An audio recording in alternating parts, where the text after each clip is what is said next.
নমস্কাৰ স্বাগতম জনাইছো আপোনালোকে চাই আছে নিউজ স্কেন বাঘ হাজৰিকাক লৈ এতিয়া উত্তাল হৈ পৰিছে ৰাজ্যৰ ৰাজনীতি মুখ্যমন্ত্ৰীৰ মন্তব্য সাম্প্ৰদায়িক আখ্যা দি মুখ্যমন্ত্ৰীক উভতি ধৰিলে কংগ্ৰেছ নেতা মেহদী আলম বৰাই মুখ্যমন্ত্ৰীয়ে ইতিহাসক তাচ্ছিল্য কৰিছে বুলি মন্তব্য কৰি ভুৱন চন্দ্ৰ সন্দিকৈ অসমৰ মুছলমান গ্ৰন্থ হোমেন বৰগোহাঁইৰ লিখনিটো বাঘ হাজৰিকাৰ নাম আছে বুলি তেওঁ মন্তব্য কৰে হৰাইঘাটৰ যুদ্ধত ইছমাইল সিদ্দিকক পালি সেনাপতি আছিল ইছমাইলৰ কামত সন্তুষ্ট হৈ স্বৰ্গদেৱে বাঘ হাজৰিকা উপাধি দিছিল বুলি মন্তব্য কৰিছে মেহদী আলম বৰাই এনেধৰণে এতিয়া উত্তাল হৈ পৰিছে ৰাজ্যৰ ৰাজনীতি বাঘ হাজৰিকাক লৈ বাঘ হাজৰিকাৰ অস্তিত্বক লৈ এতিয়া প্ৰশ্ন উত্থাপন হৈছে য'ত মুখ্যমন্ত্ৰীৰ মন্তব্য সাম্প্ৰদায়িক আখ্যা দিছে আৰু মুখ্যমন্ত্ৰীক উভতি ধৰিছে কংগ্ৰেছ নেতা মেহদী আলম বৰাই মুখ্যমন্ত্ৰীয়ে ইতিহাসক তাচ্ছিল্য কৰিছে বুলি মন্তব্য কৰি ভুৱন চন্দ্ৰ সন্দিকৈৰ অসমৰ মুছলমান গ্ৰন্থ হোমেন বৰগোহাঁইৰ লিখনিটো বাঘ হাজৰিকাৰ নাম আছে বুলি মন্তব্য কৰিছে হৰাইঘাটৰ যুদ্ধত ইছমাইল সিদ্দিক পালি সেনাপতি আছিল আৰু ইছমাইলৰ কামত সন্তুষ্ট হৈ স্বৰ্গদেৱে বাঘ হাজৰিকা উপাধি দিছিল বুলি মন্তব্য মেহদী আলম বৰাই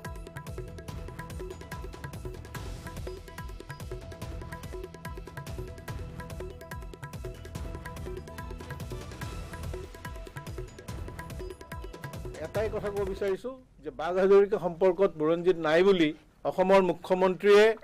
যি ধৰণেৰে গোটেই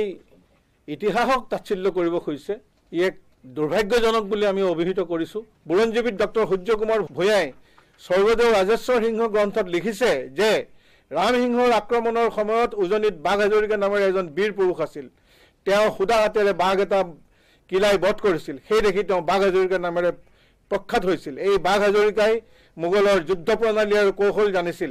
তেওঁ লাচিত বৰফুকনৰ লগত থাকি মোগলৰ যুদ্ধ প্ৰণালীৰ সংকেত কোৱাত লাচিত বৰফুকনে মোগলৰ বিৰুদ্ধে যুঁজ কৰি বিদেশীক পৰাস্ত কৰিবলৈ সুবিধা পাইছিল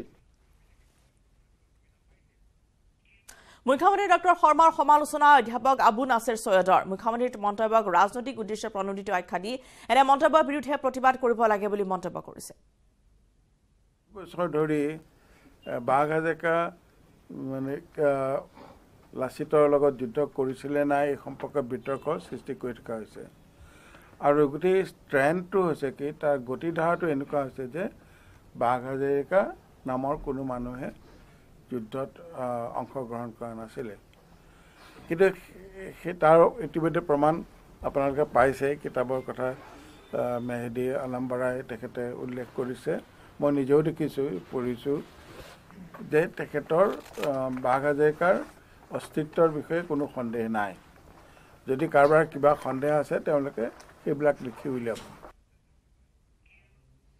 ইতিহাসৰ কথা ইতিহাসবিদে ক'ব মন্ত্ৰী বিধায়ক ইতিহাসবিদ নেকি বুলি মন্তব্য কৰি বাঘ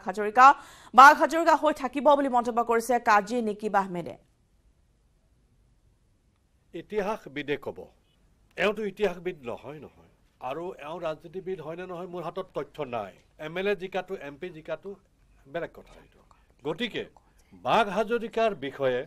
জন্মৰ পৰা আজিলৈকে এনেকুৱা বিতৰ্কিত মন্তব্য আজিলৈকে কোনো কৰা নাই আমি অসমখন শংকৰ আজানৰ অসম বুলি কওঁ চলি আহিছে শংকৰ আজানৰ অসম ইয়াত সম্প্ৰীতিৰ কথা কয় ইয়াত মিলাপ্ৰীতিৰ কথা কয় কিন্তু বিজেপিৰ এজেণ্ডা হ'ল হিন্দু মুছলমান ৰাতিপুৱা 24 ঘণ্টা হিন্দু মুছলিম মন্দিৰ মছজিদ এইবিলাক কথা অন্য কোনো এজেণ্ডা নাই 2014 চনৰ বিধানসভা নিৰ্বাচনত খালি আউৰিয়াইছিল হৰাইঘাটৰ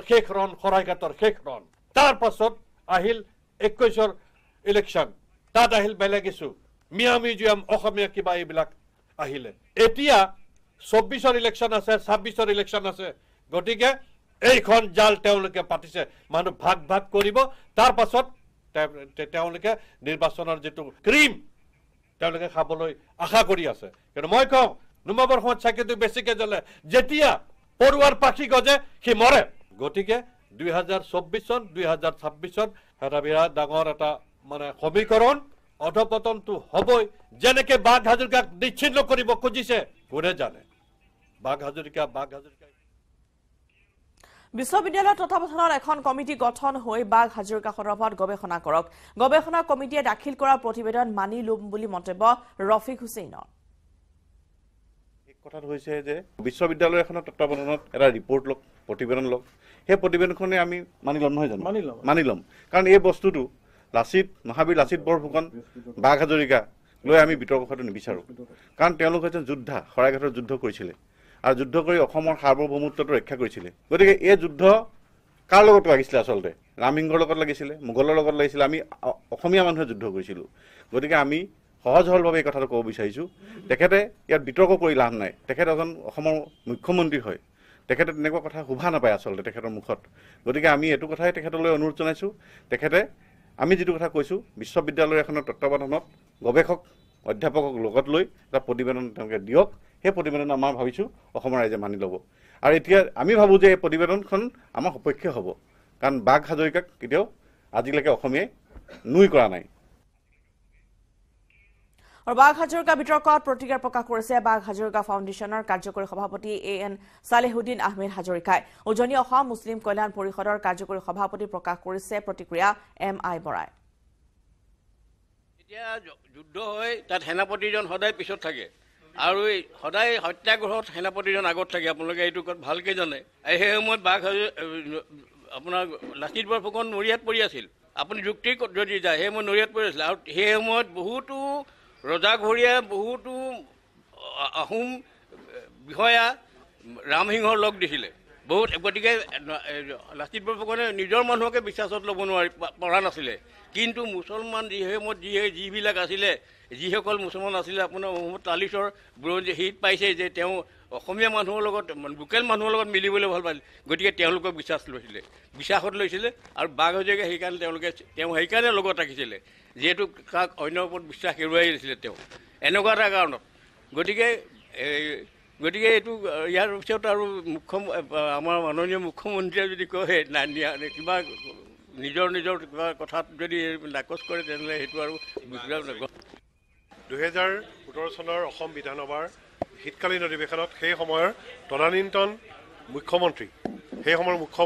সৰ্বানন্দ সোণোৱাল ডাঙৰীয়াই উল্লেখ কৰিছিল যে মহাবীৰ লাচিত বৰফুকনৰ সৈতে বাঘ হাজৰিকাই শৰাইঘাটৰ যুদ্ধত প্ৰবল পৰাক্ৰমেৰে যুদ্ধ কৰি মোগলক পৰাভূত কৰিছিল এই পৰাভূত কৰা বাঘ হাজৰিকাৰ সম্পৰ্কত বৰ্তমানৰ মুখ্যমন্ত্ৰী ডক্টৰ হিমন্ত বিশ্ব শৰ্মাই 8 জানুৱাৰীত অখিল ভাৰতীয় বিদ্যাৰ্থী পৰিষদৰ গুৱাহাটী কমাৰ্চ কলেজৰ সভাত ক'লে যে বাঘ হাজৰিকাই অংশগ্ৰহণ কৰা নাছিল শৰাইঘাটৰ যুদ্ধত বাঘ হাজৰিকা নাছিল নৰ হাজৰিকা বুলি কোনোবা এজন আছিল সেয়েহে এটা কথা ক'ব বিচাৰিছোঁ তেখেতে এই কথাষাৰ কৈ পেলাই 2017 চনত অসম বিধানসভাৰ সেই সময়ৰ মুখ্যমন্ত্ৰী সৰ্বানন্দ সোণোৱালে কোৱা কথাখিনি যিখিনি এছেম্বলিত ৰেকৰ্ড হৈ আছে সেই ৰেকৰ্ডখিনি তেওঁ কেঞ্চেল কৰক যে মিছা কথা অসমৰ প্ৰাক্তন মুখ্যমন্ত্ৰীয়ে কৈছিলে আৰু শৰাইঘাটৰ যুদ্ধত বীৰ লাচিত বৰফুকনৰ সৈতে বাঘ হাজৰিকা মোগলৰ বিৰুদ্ধে যুঁজ দিছিল নে বাঘ হাজৰিকা কাল্পনিক চৰিত্ৰ এই প্ৰসংগক লৈ বৰ্তমান তীব্ৰ বিতৰ্ক অব্যাহত থকাৰ সময়ছোৱাতে বাঘ হাজৰিকা শৰাইঘাটৰ যুদ্ধত নাছিল বুলি তাৎপৰ্যপূৰ্ণ মন্তব্য কৰিছে সদৌ টাই আহোম যুৱ পৰিষদৰ কেন্দ্ৰীয় সাধাৰণ সম্পাদক দিগন্ত তামুলীয়ে শৰাইঘাটৰ যুদ্ধত বীৰ লাচিত বৰফুকনৰ পালি সেনাপতিসকলৰ ভিতৰত বাঘ হাজৰিকা নাছিল আহোম ৰাজত্ব কালত বাঘ হাজৰিকা নামৰ চৰিত্ৰ বাস্তৱত আছিল নে নাই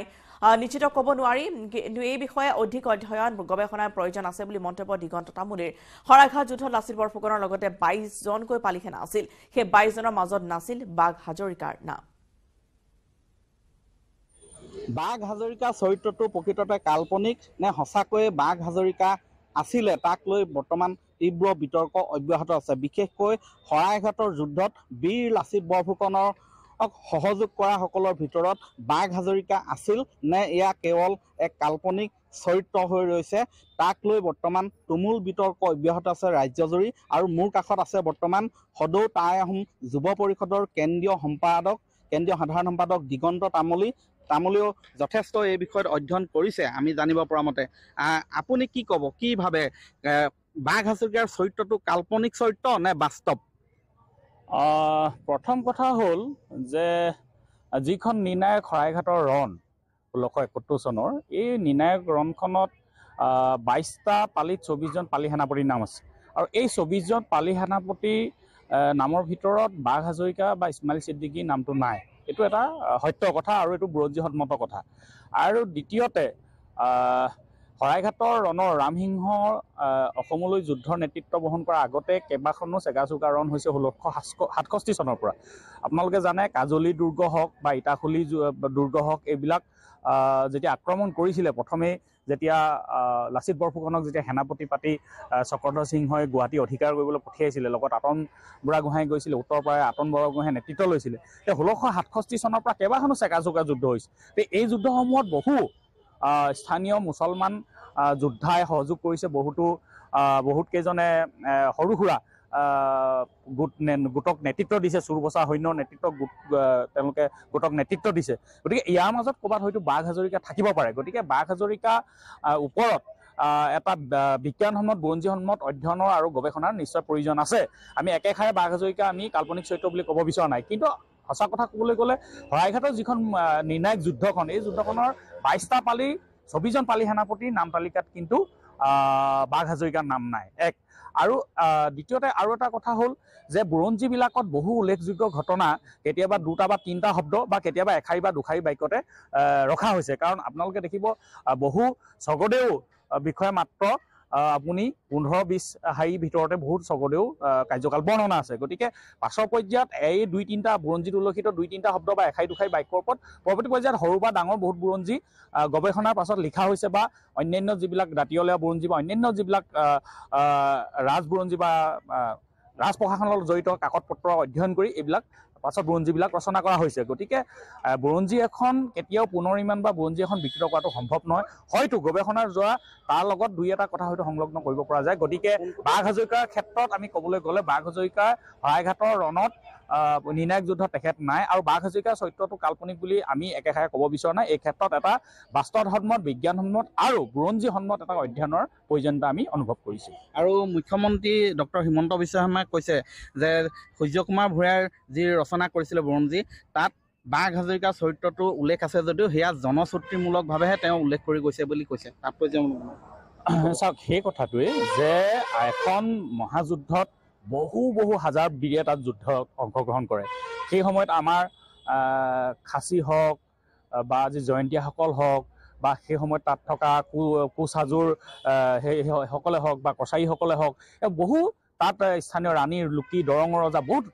কৰিছে। তাত তেখেতসকলৰ সেনাপতি পালি সেনাপতি অসংখ্য আছে। গতিকে সকলোৱে নামটো বুৰঞ্জীত লিপিবদ্ধ কৰাটো সম্ভৱ নহয়, কিন্তু বহুত জনশ্ৰুতি থাকে যে অমুক ৰণত অমুকে কাম কৰিছিলে, অমুক ৰণত অমুকে কাম কৰিছিলে, বহুত বংশাৱলীত এইবিলাক উল্লেখ থাকে। তাৰ ওপৰত নিৰ্ভৰ কৰি জনশ্ৰুতি আগবাঢ়ি যাব পাৰে। জনশ্ৰুতি এটা বেলেগ বস্তু আৰু বুৰঞ্জী এটা বেলেগ বস্তু।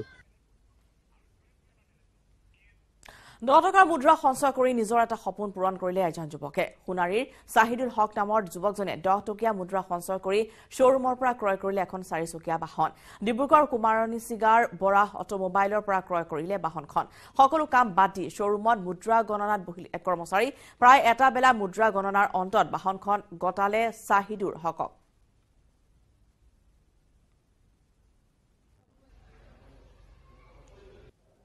আমি বৰা অটোমোবাইলছে আমি আজি সুখীয়ে হৈছোঁ, যিহেতু ধৰক এজন টাটা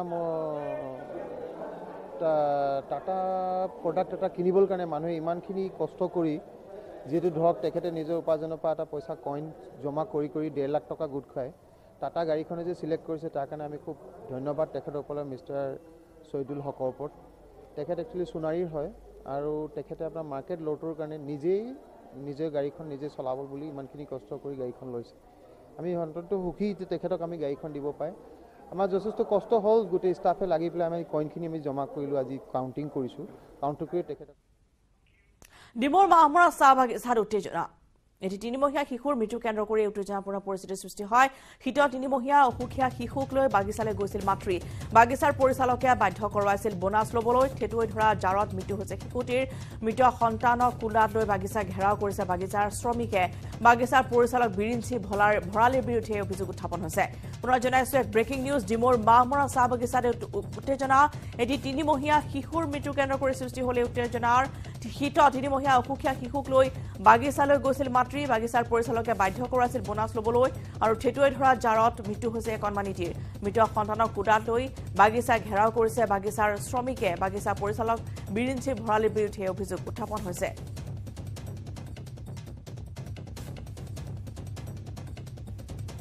অসুখীয়া শিশুক লৈ এনেদৰে মাতৃ গৈছিল বাগিচালৈ আৰু য'ত এনেদৰে ঠেটুৱৈ ধৰা জাৰতেই শিশুটিৰ মৃত্যু হোৱাৰ অভিযোগ আহিছে আৰু বাগিচাৰ পৰিচালক বিৰিঞ্চি ভৰালীৰ বিৰুদ্ধে অভিযোগ উত্থাপন কৰিছে বাগিচাৰ শ্ৰমিকসকলে আৰু বাগিচা ঘেৰাও কৰি প্ৰতিবাদী কাৰ্যসূচী ৰূপায়ণ কৰিছে ডিমৌ মাহমৰা চাহ বাগিচাত সৃষ্টি হৈছে এই উত্তেজনাৰ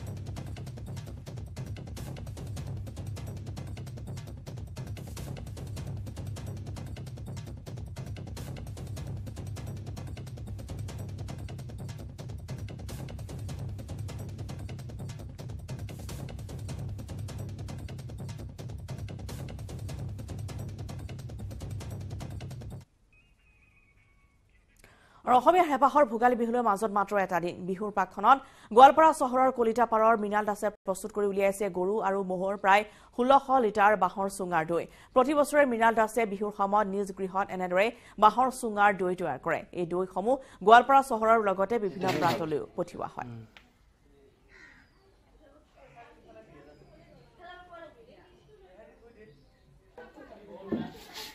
আৰু আগবঢ়াইছো গোৱালপাৰাৰ পৰা ৰিংকু দাসৰ এক ৰিপৰ্ট ভোগৰ উৎসৱ ভোগালী বিহুলৈ মাজত মাত্ৰ এটা দিন বাকী এতিয়া ৰাজ্যজুৰি চলিছে ভোগালী বিহুক আদৰাৰ ব্যাপক প্ৰস্তুতি আৰু এই মুহূৰ্তত মই উপস্থিত আছোঁ গোৱালপাৰা চহৰৰ যি মৃণাল দাসৰ ঘৰত আৰু এই মৃণাল দাসে প্ৰতি বছৰে তেখেতে যি বাঁহৰ চুঙাৰ দৈ বনায় আৰু এই বাঁহৰ চুঙাৰ দৈৰ নাম দিছে অসমীয়াৰ আৱেগৰ দৈ নিউজ 18 অসম নৰ্থ ইষ্টৰ দৰ্শকক দেখুৱাইছে এনেধৰণৰ যি মৃণাল বাসগৃহৰ পৰা দেখুৱাই আছোঁ বিহুৰ প্ৰাকখনত তেখেতে এই দৈসমূহ গোৱালপাৰা জিলাৰ বিভিন্ন বজাৰত তেওঁলোকে মুকলি কৰি দিব আৰু এই দৈ প্ৰায় যে গৰু গাখীৰৰ দৈ 600 আৰু যে ম'হৰ গাখীৰৰ দৈ 1100 বনাইছে টোটেল তেখেতে 16 লিটাৰ যি গাখীৰেৰে দৈ বনাইছে আৰু এনেধৰণৰ যি কামত লাগি গৈছে কিয়নো ভোগৰ উৎসৱ ভোগালী বিহুলৈ মাজত মাত্ৰ আৰু এটা দিন বাকী তাৰপৰা ব্যস্ততা বাঢ়িছে কোনোবাই যদি ভেলাঘৰ নিৰ্মাণত ব্যস্ত আৰু কোনোবাক দেখা গৈছে যে বাঁহৰ চুঙাৰ দৈ বনোৱাত ব্যস্ত হৈ পৰিছে আমি দেখুৱাই আছোঁ মৃণাল দাসৰ বাসগৃহৰ পৰা দেখুৱাই আছোঁ মোৰ লগত যি মৃণাল দাস আছে এটা কৈছে প্ৰতি বছৰে দেখা যায় আপুনি এটা ব্যতিক্ৰমী দৈ প্ৰতি বছৰে বনাই আৰু গোৱালপাৰা জিলাবাসীক উপহাৰ দিয়ে এবাৰ কিমান লিটাৰ দৈ বনাইছে আৰু কিহৰ দাম কেনেকুৱা হয় প্ৰথমতে নমস্কাৰ মোৰ নাম মৃণাল পদ্ম দাস মই যোৱা 4 বছৰে বাঁহৰ চুঙাৰ দৈ প্ৰস্তুত কৰি গোৱালপাৰা জিলা চহৰত আমি কৰি আছোঁ বিক্ৰীৰ বাবে ব্যৱস্থা কৰি আছোঁ গোৱালপাৰা জিলাৰ নিচিনা ঠাইত বাঁহৰ চুঙাৰ দৈৰ সোৱাদ প্ৰথমবাৰ মই দিবলৈ সক্ষম হৈছিলোঁ আৰু সেইদৰে ৰাইজৰ সঁহাৰি মতে মই প্ৰতি বছৰে বঢ়াই যোৱা বছৰ আমি 265 লিটাৰ দৈৰে আমি গোৱালপাৰা ৰাইজক দিবলৈ চেষ্টা কৰিছিলোঁ আৰু এইবাৰ মই আমাৰ যিখিনি সহযোগী ল'ৰা আছে বিহুৰ সময়ত সকলোৱে ব্যস্ত হৈ যায় তথাপিও আমাৰ ল'ৰাখিনি এটা আৱেগ জড়িত হৈ থকাৰ কাৰণে এই বাঁহৰ চুঙাৰ দৈটোৰ নামটো আৱেগৰ চুঙা হিচাপে বা অসমৰ আৱেগৰ চুঙা হিচাপে মই নাম এটা দিছোঁ দিওঁতে এইবাৰ 1600 লিটাৰ গাখীৰৰ দ্বাৰা এই বাঁহৰ চুঙাৰ দৈ প্ৰস্তুত কৰিছোঁ ইয়াৰ ভিতৰত 1100 লিটাৰ ম'হৰ গাখীৰৰ উৎকৃষ্ট মানৰ ম'হৰ গাখীৰৰ দৈ আৰু উৎকৃষ্ট মানৰ গৰু গাখীৰৰ দৈ আছে 500 লিটাৰ এইখিনি কৰিবলৈ যথেষ্ট কষ্ট হৈছে আৰু সবতকৈ ডাঙৰ কথাটো হৈছে এনেকৈ ডাঙৰ বেছিকৈ বনাবলৈ এইটো বহুত সম্ভৱৰ নিচিনা কাম কিন্তু কষ্ট কৰিলে যিকোনো কামে সম্ভৱ হ'ব তাৰে প্ৰমাণ কৰিব চেষ্টা কৰিছোঁ লিটাৰত কিমান দৈৰ লিটাৰ আৰু ম'হৰ আৰু গৰুৰ লিটাৰত কিমান হয় ম'হৰ গাখীৰৰ দৈৰ লিটাৰ আমি 250 টকা ধাৰ্য কৰিছোঁ আৰু গৰু গাখীৰৰ 200 টকা আচলতে এইটো দামটো আচলতে দাম অকণমান বেছি হোৱা যেন লাগে কিন্তু বেছি নহয় আচলতে এইটো কষ্টৰহে মূল্য যিখিনি ল'ৰাই ইয়াতে কাম কৰিছে তেখেতসকলৰ এই কামৰ মূল্যহে আমি বিচাৰিছোঁ দৈৰ মূল্যটো সিমান নহয় কিন্তু কামৰ মূল্যটো আমি বিচাৰিছোঁ ৰাজ্যৰ সবাতোৰে এতিয়া ভোগালীৰ উৎসাহ প্ৰান্তে প্ৰান্তে চলিছে ভেলাঘৰ নিৰ্মাণৰ অঘোষিত প্ৰতিযোগিতা পিছপৰি ৰোৱা নাই তীৰ্থনগৰী হাজোৰ চেঁচা মুখবাসীও প্ৰতি বছৰৰ দৰে এইবাৰো চক্ৰশিলা হৰি মন্দিৰৰ বাকৰিত স্থানীয় যুৱকসকলে সাজিছে আটক ধুনীয়া ভেলাঘৰ দিনে নিশাই ভেলাঘৰ সজাত ব্যস্ত যুৱকসকল তাৰ মাজতে একপাক কঁকাল ঘূৰাই নাচিছে শিশুৰ পৰা বৃদ্ধলৈকে উৰুকাৰ নিশা ভেলাঘৰত লগে ভাগে এসাঁজ খোৱাৰ পৰিকল্পনা সকলোৰে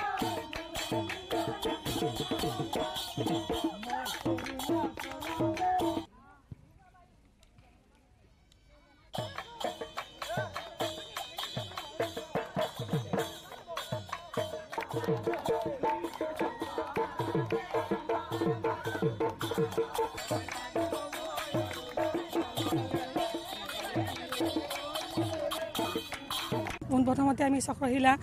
আঞ্চলিক ভেলাঘৰৰ তৰফৰ পৰা সকলোকে ভোগালী বিহুৰ শুভেচ্ছা জনাইছোঁ লগতে আমাৰ দাদা ভাইটিহঁতে কষ্ট কৰি বনাইছে মাজত মাত্ৰ 2টা দিন গতিকে ভালে লাগিছে আৰু কি বনাইছে এইটো 3তলীয়া অট্টালিকা বনাইছে ভেলাঘৰৰ আৰ্হিত কিমান দিনৰ প্ৰস্তুতি এইটো প্ৰস্তুতি এসপ্তাহৰ পৰা কৰিছে এইটো প্ৰস্তুতি আৰু প্ৰায় 10 দিনমানৰ পৰা বনাই আছোঁ আমি আৰু এতিয়ালৈ 40-30 ডালমান বাঁহ খৰচ হৈছে, তামোলো খৰচ হৈছে। নগাঁৱত অধিবক্তাৰ ঘৰত বুলডোজাৰ প্ৰশাসনৰ। হাফিজুৰ ৰহমান নামৰ এগৰাকী অধিবক্তাৰ ঘৰত উচ্ছেদ অভিযান। নগাঁও পৌৰসভাই উচ্ছেদ কৰিলে অট্টালিকাটো। নগাঁও চহৰৰ দক্ষিণ হাইবৰগাঁৱত ঘৰ সাজিছিল ৰহমানে। অন্য লোকৰ ম্যাদী পট্টাৰ মাটি দখল কৰি নিৰ্মাণ কৰিছিল অট্টালিকা। ম্যাদী মাটিৰ গৰাকীৰ অভিযোগত পৌৰসভাই উচ্ছেদ কৰে ঘৰটো। নগাঁৱৰ অধিবক্তাৰ ঘৰত বুলডোজাৰ চলিল প্ৰশাসনৰ। নগাঁও পৌৰ নিগমৰ এই চলিল বুলডোজাৰ। হাফিজুৰ ৰহমান নামৰ এগৰাকী অধিবক্তাৰ ঘৰ উচ্ছেদ চলোৱা হয়। নগাঁও পৌৰসভাই উচ্ছেদ কৰে অট্টালিকাটো। নগাঁও চহৰৰ দক্ষিণ হৈবৰ গাঁৱত ঘৰ সাজিছিল ৰহমানে। অন্য লোকৰ ম্যাদী পট্টাৰ মাটি দখল কৰি নিৰ্মাণ কৰিছিল এই অট্টালিকা। ম্যাদী মাটিৰ গৰাকীৰ অভিযোগত পৌৰসভাই উচ্ছেদ কৰে অট্টালিকাটো।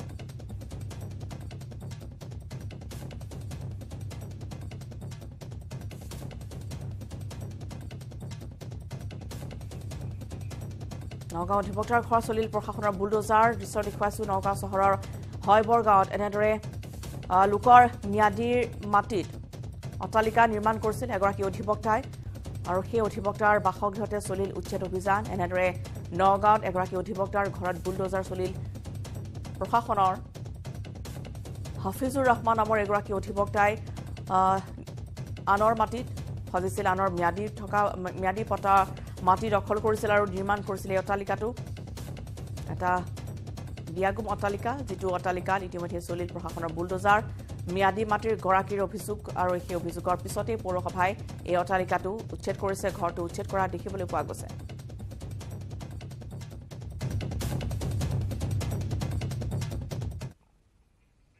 নিউজ কেনৰ সময় হ'ল এটি বিৰতিৰ। সাধাৰণ ষ্টীল এনেকৈ পৰে, মাইথন ষ্টীল এনেকৈ পৰে, ধমকৈ।